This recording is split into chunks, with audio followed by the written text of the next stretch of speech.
Are you an emotional hostage? Have you felt that feeling before, that emotionally you're trapped, you're powerless, you can't escape a situation, that you're in a loop that goes on and on?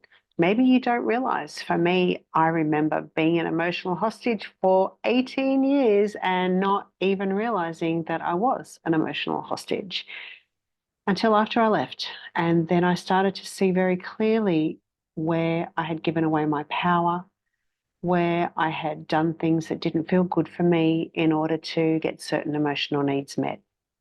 I think this is a really important discussion. It's really important for me anyway. I've recently had someone that I love a lot who's passing on from this life was incredibly influenced by a situation of coercive control. And the impact of that coercive control continues after their passing and impacts so many people. I feel like this is a story, a narrative that is being propagated in our lives globally, especially for women.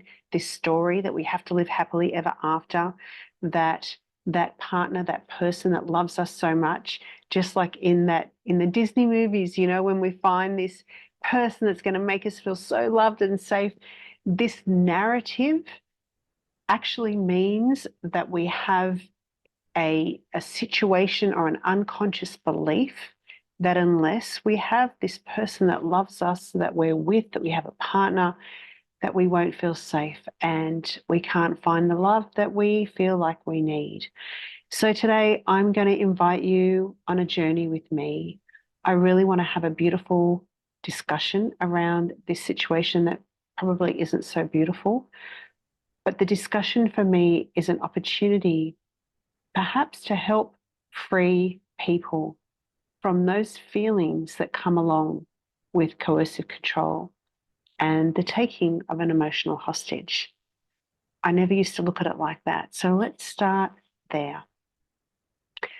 I was programmed, conditioned to live in a certain way where when I had a feeling that wasn't uncomfortable, I would do whatever I could to make that feeling go away, to feel a little bit more in control, to feel a little bit more empowered.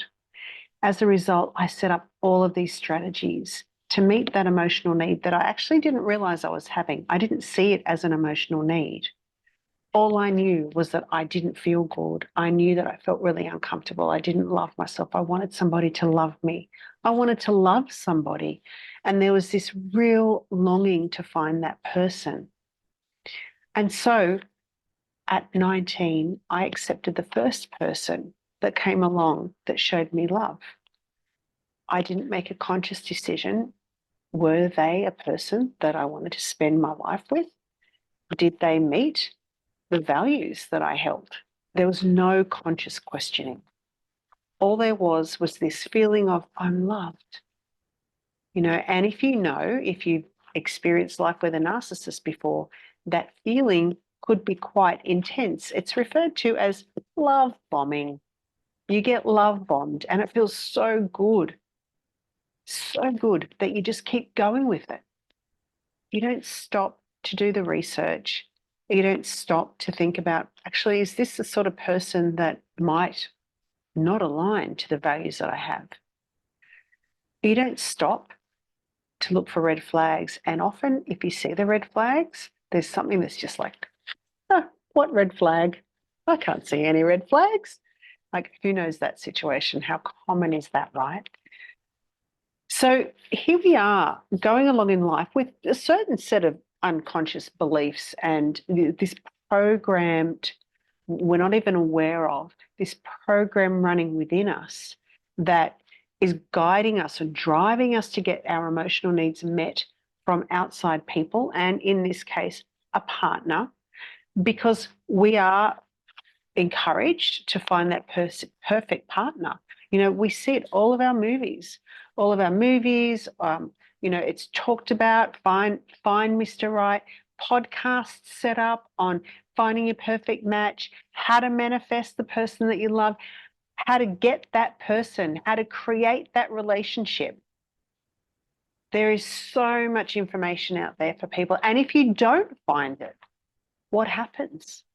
You feel less than, you feel not good enough, you feel like you don't belong, you feel like there's something wrong with you because you don't have this person in your life that is there to validate and give you value, I suppose, in the eyes of a society that upholds being in a relationship as one of the highest values. So you can see just from this unconscious value that is given to relationships by our cultures, we're sort of set up for a pretty bad situation from the very beginning, especially if we're not conscious. And when I say conscious, I mean, how capable are you of really questioning yourself and investigating? So I speak to a lot of people that might say, you know, I was abandoned as a child, and so I chose these partners that are absent. Yeah, I understand that's from my emotional wound. And yet they find themselves in a similar relationship again. There's a level of our being that people refer to as unconscious. Personally, I believe it's only unconscious because we haven't been taught the skills we need to be able to shine a light on those unconscious parts. It is a skill, and it takes courage and it takes determination and discernment to look where we need to look. And there are reasons that we don't look in those places. But then looking at the things that stop us from not looking in those places is the skill that we need to develop, in my opinion, so that we can live a happy, fruitful, and whole life.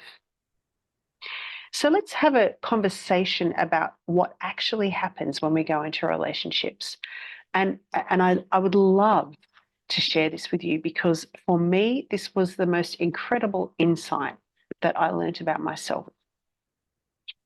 After I ended my 18-year relationship with a person that was absent from me, with a person that had addiction issues, with a person with whom I was in a very codependent relationship.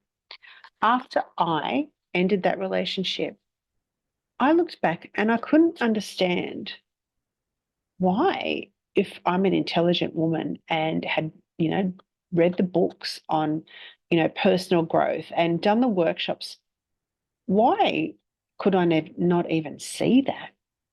Why was that completely invisible to my eyes? And it baffled me for a long time. It baffled me so much. And you could even probably relate to this because if you've experienced, say, life with a narcissist, as I did my next relationship, which actually felt pretty good, but afterwards, again, I looked back and I went, how could I have not noticed those things? How could I have not seen that there was something fundamentally wrong with the way this was playing out?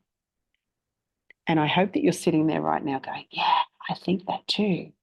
Because understanding that is like so key to us being able to take back our power and to write a new narrative, especially for women in society. And like I do say that because I see this a lot in women, but I also know that men become emotional hostages.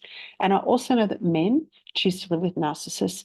And I also know that that relationship becomes about coercive control. So it exists for both sexes. So maybe I'll stop talking about it in terms of women. So why? Why does that happen? Why is it that we end up in these relationships? And we can't see until we've moved on all these dynamics that we were just involved in. The reason is I have an emotional need that, let me talk about my inner child. And I'm going to use this term because it's relatable. Okay, so it's not woo-woo.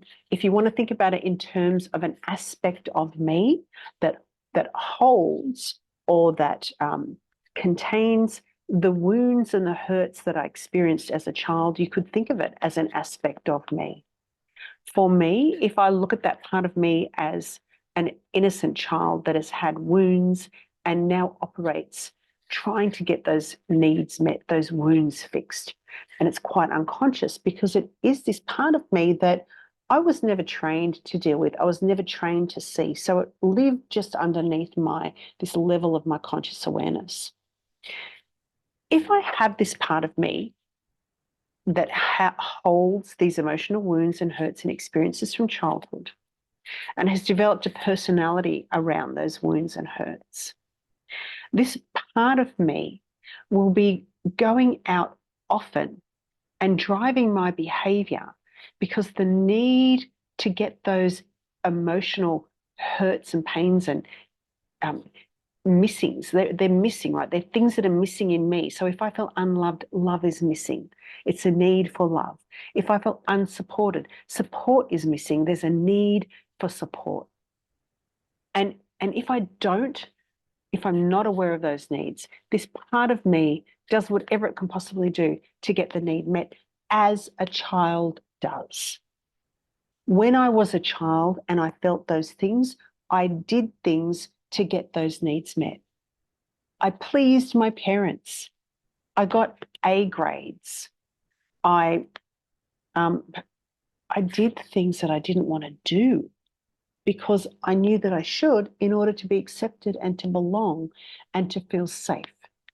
I constantly, as a child, was acting in a way that might not have been from my true nature, from a feeling of empowerment, but I was doing that because I had to meet these emotional needs. Now, that makes sense as a child, because if I don't have my emotional needs met, then I might die. Like, a kid needs to feel safe and it needs to feel loved. Like, that sense of security is really important because a child has no resources to look after herself. So, of course, I was constantly acting out in these ways to get these emotional needs met. What I've noticed is all of those behaviors have continued into my adult life. There wasn't a point where, and this is actually the true purpose of our teenage years, there wasn't a point where, as a teenager, I was shown how to take responsibility for my emotional needs. I just sort of transferred that need from my parents onto a partner.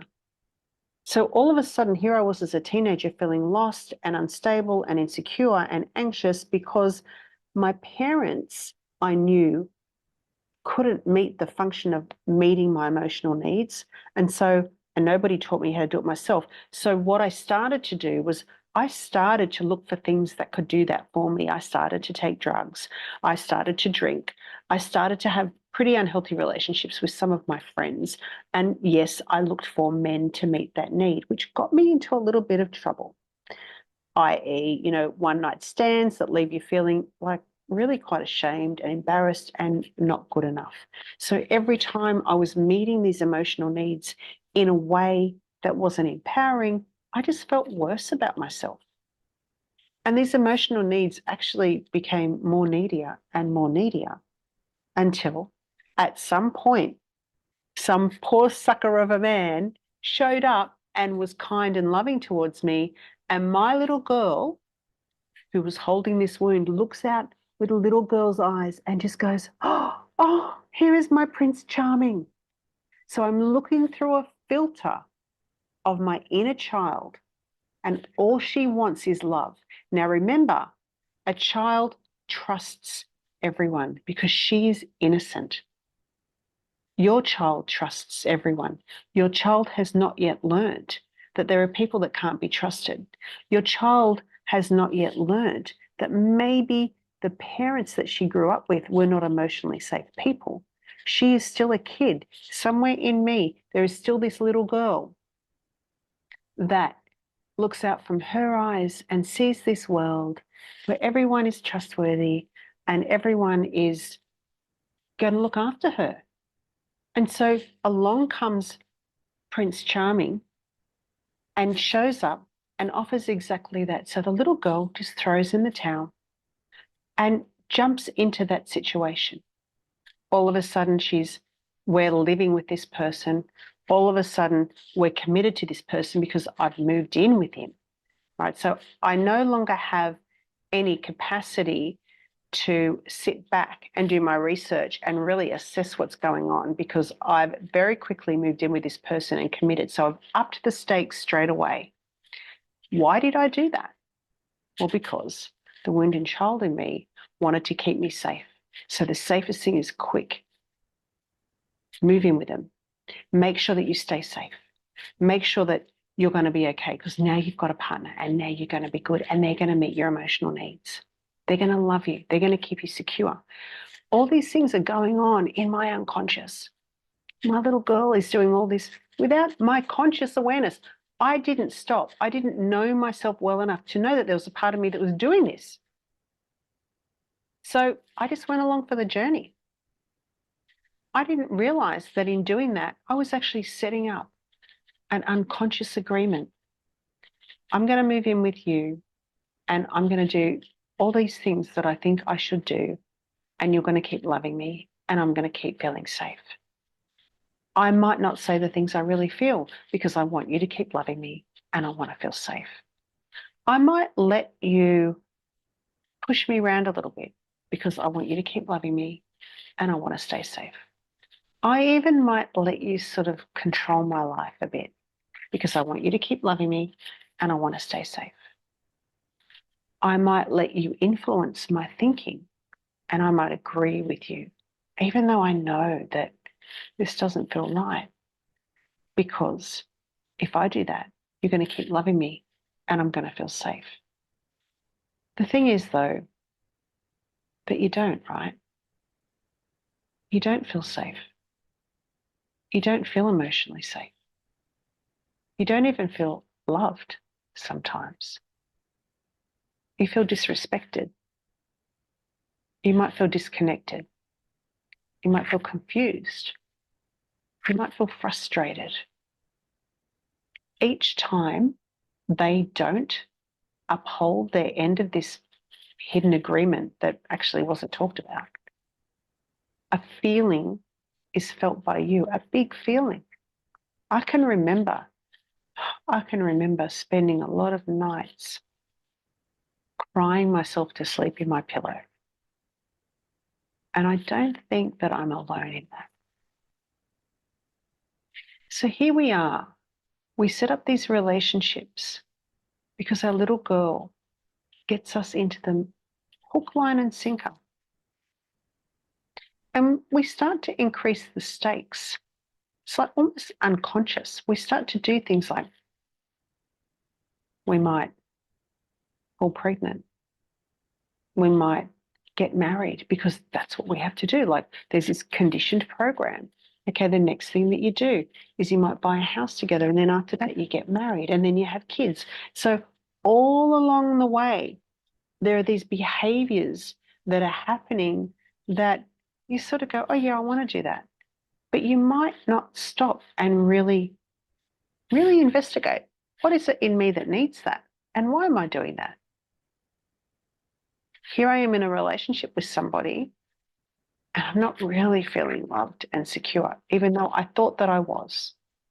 So I still have this emotional need. Remember, the emotional need of this wounded child in me, or this aspect of myself, is still there. And so I've gone into this relationship with this person and they haven't shown up for me the way I thought they would when I looked out through my child's eyes. So now I still have this need to be validated and loved and feel cared for and feel good enough. Okay, so I might buy a house. I might get married. That might give me that feeling. Oh, I know what I'll do. I'll have some kids. If I have a child, I'm going to feel loved. And you know what? That's exactly what happens, right? Because when you have a child, the child comes in and needs you. So all of a sudden you feel of value, you feel loved, and you're starting this relationship with this child where you need them because they're meeting this emotional need in you. And that's okay until they become teenagers and something happens. The something that happens is nature. The child needs to learn how to meet their own emotional needs. So they start breaking free of you. And then you have a feeling, a very insecure feeling. And then the arguments start and the conflict starts because they're not upholding. They're part of the agreement that you made with them unconsciously the moment they were born. Let's go back to this choice, because actually that child has been raised within that dynamic of getting another person to meet their emotional needs.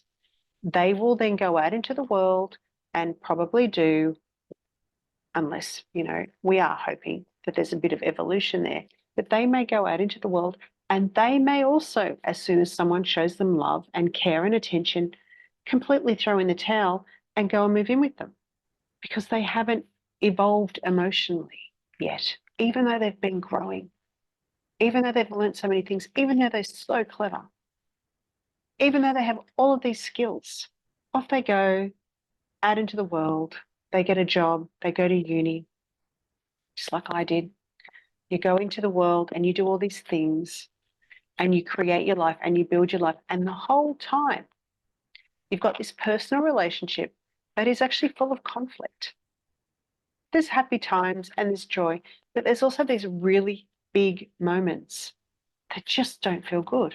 And every time you wonder, oh, maybe this is not right. Maybe I should do something. Or somebody says to you, why are you still with that person? But the wounded child in you is so fearful of being alone, is so convinced that the love and the safety that she needs rests in that partner, that she will not let you consider life as an alone person. Sometimes that's done for you. Sometimes the discoveries that you make about the partner that you're with, or perhaps that partner decides that they need to move on, and that choice is taken from your hands. And the destruction, the pain, the terror, the dread, all of that is the wounded child reacting to having their life support. Because remember, for a child, being loved and secure is survival. So the life support has left, and the child is left feeling completely vulnerable, terrified. And that is the most incredibly painful feeling that a human can have, that feeling of being so powerless and helpless and not even having a tool to get themselves out of there. Coercive control starts to happen in these dynamics of relationship. From the moment I walk in as my wounded child, I walk in as a version of me that is ready to be led, that is ready to be cared for, that considers itself powerless. I have already handed my power over to that person, my authentic power. And because I've already done that, it just gets worse over time, worse and worse in terms of that person. And see, that person has a need for me to do that as well. These dynamics that start to happen, it's like this person, and if we've chosen a person that is, say, a person that was really hated by their mum or not liked by their mum, a person that was very neglected as a child, or a person that grew up with a lot of abuse in the family and used to feel very powerless, has absolutely no self-esteem, self-love, no sense of personal value. And then here goes in this innocent child wanting to be loved. So the innocent child goes in and it loves and it gives and it cares for. But the wounded child and the other person who has been battered, who feels powerless, who has been mistreated, returns the love with something that's not love. Returns the love with a sense of, here's some love. I need to control that. I need to keep it for myself. I'm going to take more of that. And then that person that feels very powerless inside starts to extend the control over the loving, kind person that has come in and given their emotional needs over to him, let's say him, to be cared for. So here I am, this lady, this woman, let's talk in terms of me because it's easier for me, this woman who has emotional needs that I haven't met because I don't even realize I have emotional needs actually. All I know is that there are these feelings inside of me. I want to be loved. I want to be in a relationship. I want to feel safe.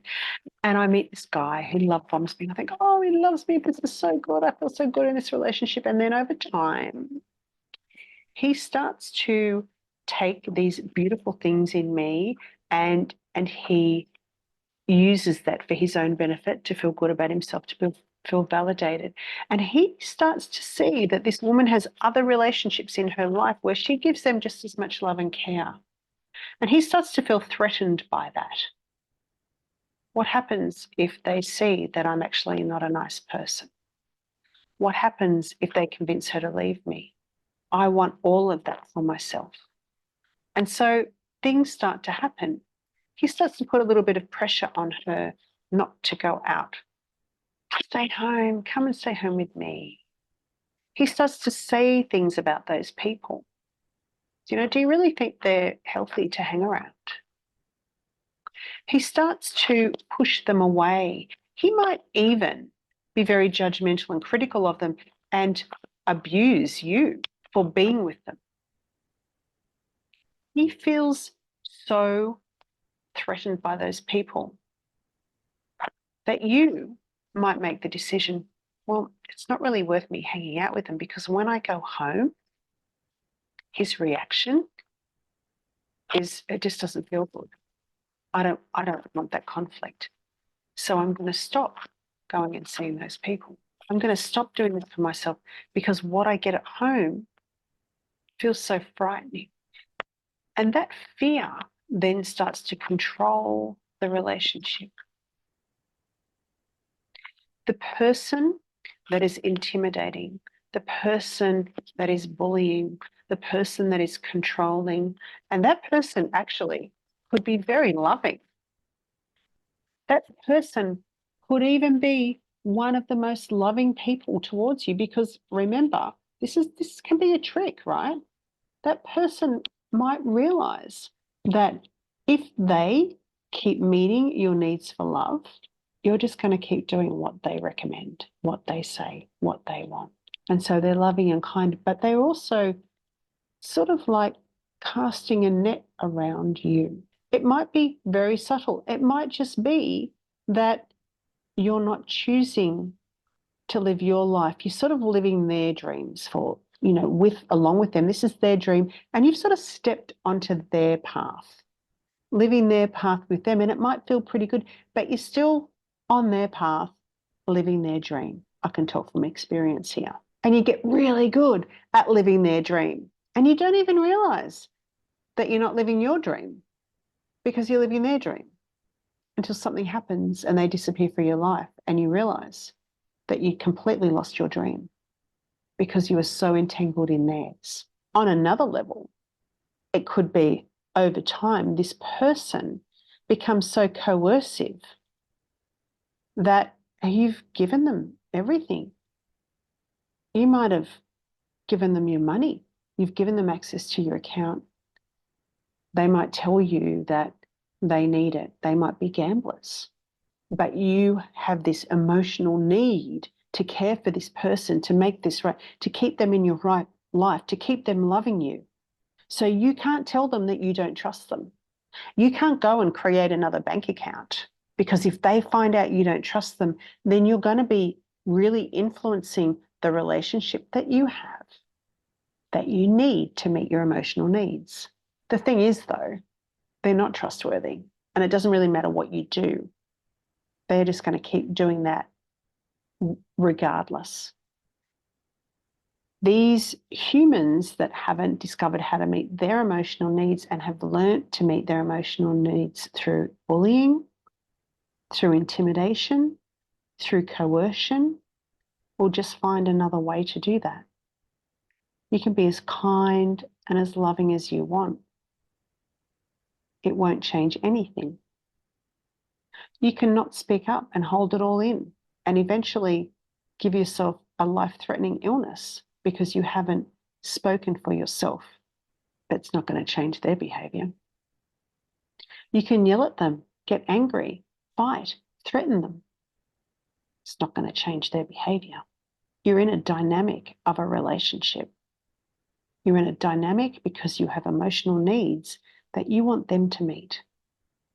They can never meet your emotional needs because they're feelings, and feelings are inside your body. But unless I get conscious of the dynamic, unless I get conscious that it's my little girl that's in the relationship with this human, I'm looking at him through my little girl's eyes. How often have you heard of people being abused, even physically abused, and they defend their attacker? They don't see all those bits. They don't remember it. They're acting from this childlike state. Kids don't really understand what's right and what's wrong. They might have a feeling around things that aren't right, but they don't have any resources. They don't have logic. They don't have an empowerment that an adult has. They don't even remember that they can walk out of a situation. Like, I know for me, when I was reactive and I'm in a situation of conflict, I could completely forget that I had legs and I could leave the room. Like, you just go into this powerless state. I'm incoherent. I'm trying to describe my feelings. I'm trying to reach a solution, but I'm incoherent because I don't have the language capacity to process what I'm feeling and share that with somebody effectively because I'm in a childlike emotional state. I try to fix what isn't right in my life from my childlike emotional state. I'm not aware that I need to shift out of that childlike emotional state and come back into my empowered adult, my authentic self, if I want a different solution. And because I'm not aware of that, I just get the same patterns playing out again and again and again. I'm having a conversation with you today around this because this is really freaking important. It is time for us as individuals to understand that we have emotional needs and to meet them ourselves. We are the only person that can do that. I need to decide that I love myself enough to meet my own emotional needs. And when I do that, I love myself more. I build my self-esteem. I build my confidence. I stop feeling anxious because I'm not walking away from myself. I stop feeling alone because I'm here with me. I'm not abandoning myself anymore. I'm putting a call out there to increase this understanding of how to meet our emotional needs. Because this is at the foundation of every codependent relationship. It's at the foundation of every situation in which there is coercive control. If I'm not able to parent that little girl in me, and I'm living through that wounded child in me in my relationship, I will never have the capacity, the bravery, the courage, the clarity to save myself. I will never be able to get out of that situation.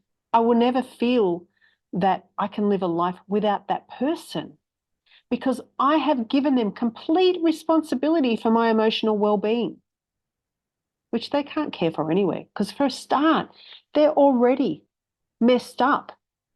They can't care for their own. But for a second, they can't get into my body and meet my emotional needs. They can support me to meet my emotional needs, but they can't get in there and do it for me. This is about growing up emotionally. It's about seeing the false as false and looking for the truth. The truth is that I have the power to show up for myself. I have the power to access a place in me that is so loving and so kind and so caring and so supportive when I show up for me. It is my true nature.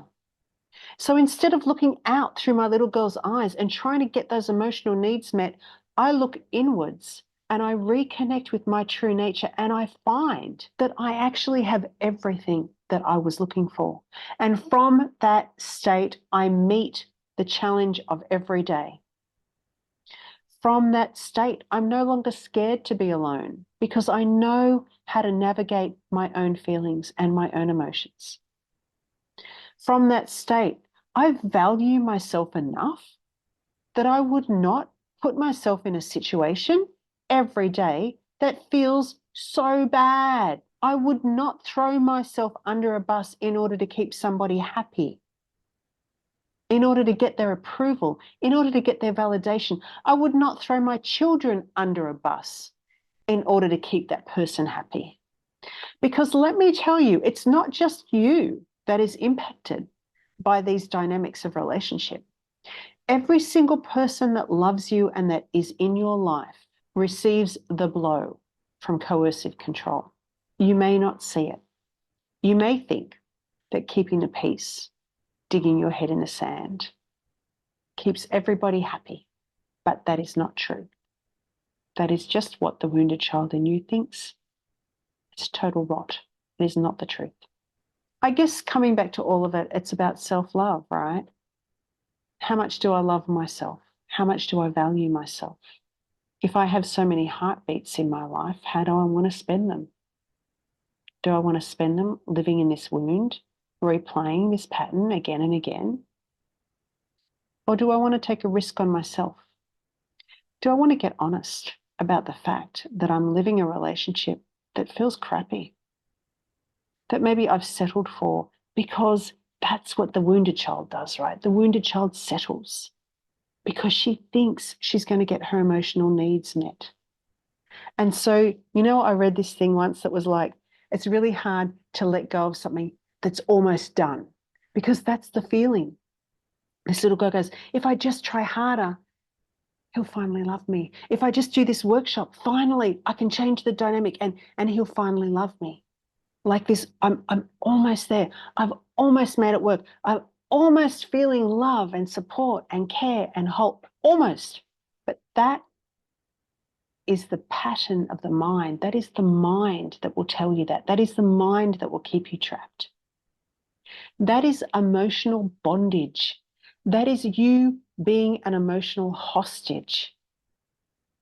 The only way I can cease feeling like an emotional hostage, the only way I can start to deal with coercion is if I start to empower myself and love myself and see where I'm expecting other people to meet my emotional needs. I need to be honest. I'm acting like a victim here. I want people to save me. And I mean, hey, isn't that a collective, archetype I noticed in myself? So I'm speaking like from my perspective.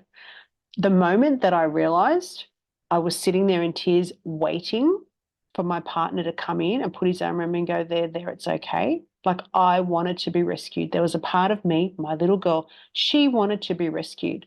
I was a fully independent, intelligent woman.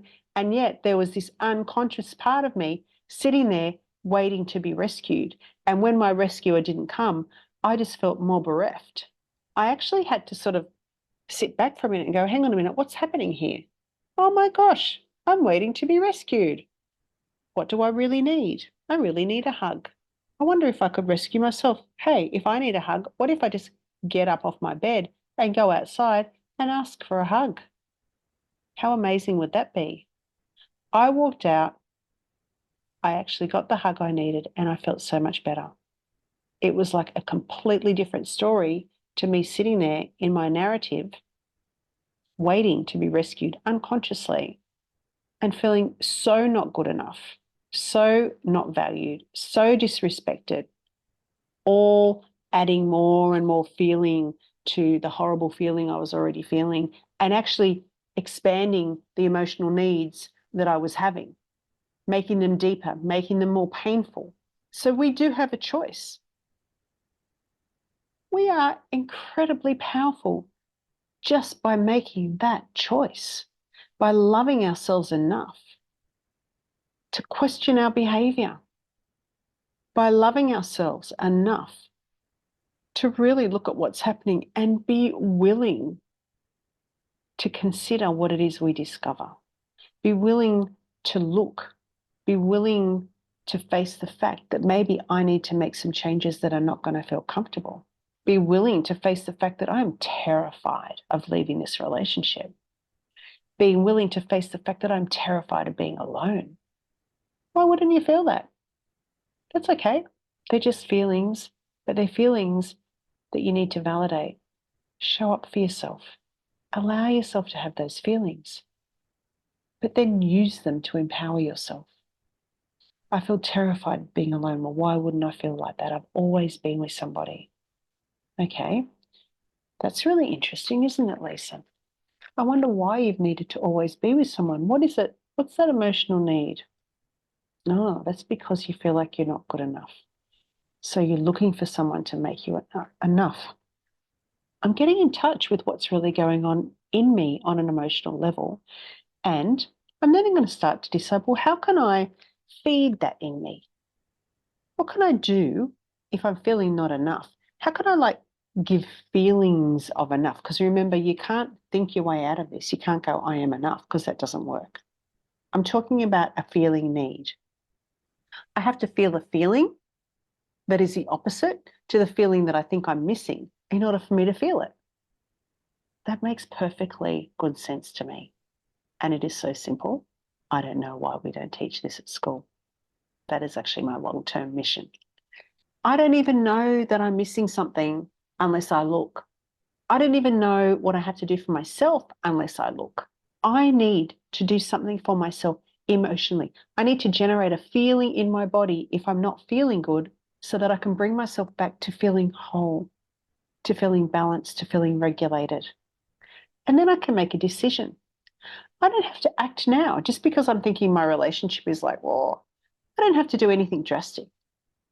I just have to do the next right thing, which is just have a look at what's going on in me. Sometimes when I meet that need, my relationship changes.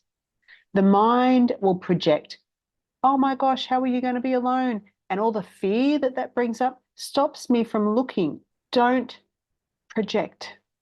Just do what you need to do right now to bring some relief and to bring a feeling of empowerment back into your body. Show up for yourself. Meet your own emotional need.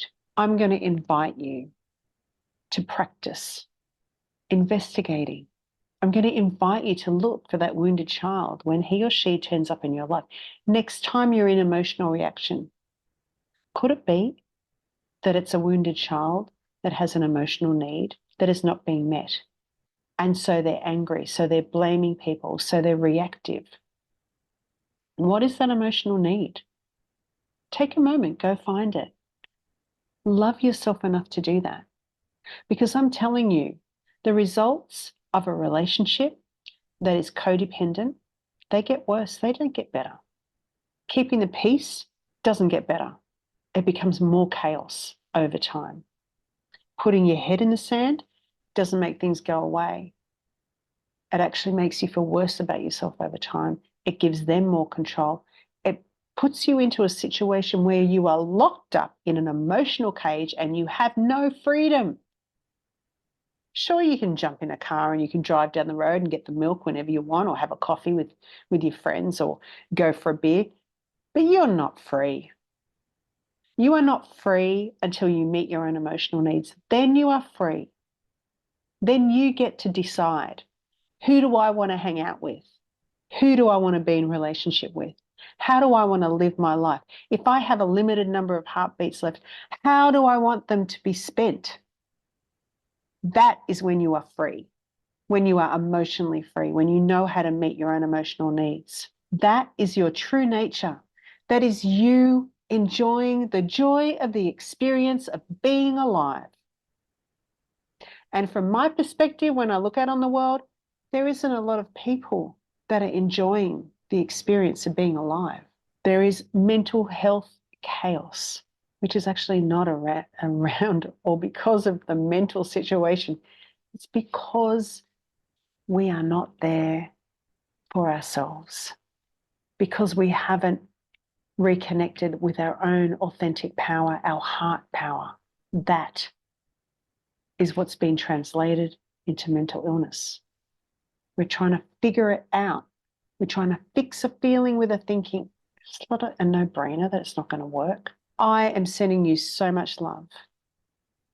I am sending you the power to start to look at where you're not meeting your own emotional needs. And I hope that I can share this with you and encourage you to show up for yourself. Because only you can change this pattern that we have in our relationships, where we hand over our power and we end up in situations where we are emotional hostages and the coercive control totally wrecks our lives and the lives of other people. It is a new narrative I'm inviting you to start living with me. A narrative where I don't have to have a partner to be happy. I can choose if I want to be in a relationship or not. My happy ever after is that I am in love with me. I am in a relationship with myself. That is my happy ever after. I have all the pieces of my own cake to bake, and I bake it, and it's a frigging awesome cake. If at some stage somebody comes along with some sprinkles and some icing, that might be nice. But I don't have to race into anything. I can do my research. I can wait to get to know their personality and how their wound plays out. And I can make a conscious choice whether or not I want to have that in my life. Are they the right sprinkles for my cake?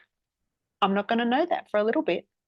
But I have to be empowered enough to watch myself, because my little girl will really want to just throw herself into that beautiful love situation because it feels great. But I learned that the feeling is in me. That beautiful feeling of being in love, I can generate that now sitting here by myself. Just to remember how that feels. Oh, that feels so good. I can generate that feeling here. I don't actually need another person to generate that feeling in my body. That's pretty powerful, right? But that gives me a lot of opportunity. It gives me the capacity to keep showing up for myself when I meet new people. It gives me the power to choose. It gives me the power not to have to settle for something that is not quite right, and to speak the words when it is not quite right, not being afraid of how it's going to land on them. I'm going to invite you, please, make the relationship with you the most important thing that you do every single day, because it truly is. And it will rewrite the narrative. It will cease the infinite number of situations where coercive control totally stuffs up the lives of very beautiful people and their families. It will change the world. And with that, I'm sending you love. I wish you a beautiful day. I would love to invite you to follow me on social media. I am Lisa Jane, Jayne, and reach out if you think learning more about emotional evolution might be something that you want to see in your workplace or in your home. I offer a systematic way back to feeling whole through meeting your emotional needs. And I share about how you can create that beautiful sense of unity and oneness, whether it's in your home, in your community, or in your workplace. Sending you love.